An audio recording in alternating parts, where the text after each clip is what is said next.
En thermodynamique, il y a deux erreurs malheureusement très classiques à ne pas faire. Donc la première, eh bien, c'est de confondre les transformations qui sont adiabatiques et les transformations qui sont isothermes.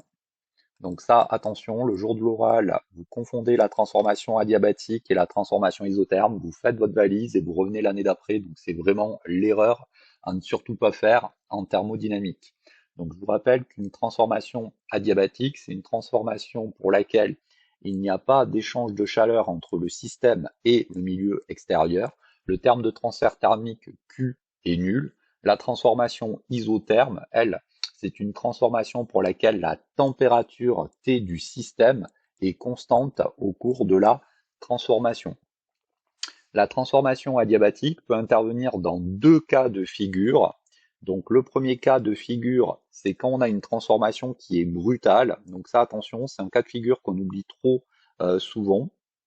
Donc si la transformation est brutale, eh bien les échanges thermiques, donc les échanges d'énergie sous forme de chaleur, n'ont pas le temps de se faire entre le système et le milieu extérieur, et donc on va avoir Q égale 0. Le deuxième cas de figure classique pour lequel on a une transformation adiabatique, c'est quand on a donc des parois qui sont calorifugées.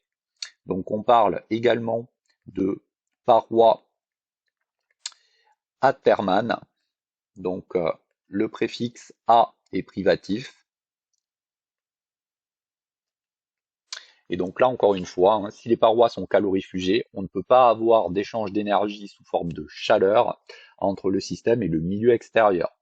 Les transformations isothermes sont des transformations, attention, hein, qui sont infiniment lentes. Donc infiniment lentes, pourquoi? Eh bien donc simplement parce que eh bien, la température du système doit être constante au cours de la transformation et donc elle doit être définie. Et donc la transformation infiniment lente pour permettre eh bien, donc, aux paramètres intensifs, la température en particulier, d'être définie.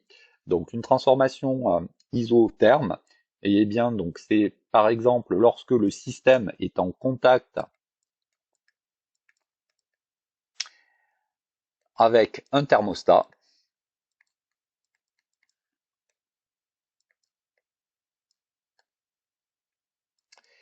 Et donc si la transformation elle est en plus infiniment lente, hein, eh bien on a une transformation isotherme. Donc là, attention, hein, en termes de parois, il faut que eh bien donc les parois qui sont mises en jeu sont diathermanes, donc diathermanes, à pas confondre avec athermane pour les transformations qui sont adiabatiques. Donc le préfixe a est privatif, alors que le préfixe dia, lui, il est permissif. Donc attention à ne pas confondre les deux termes. Et dernière petite chose importante, dans une transformation qui est adiabatique, T va varier.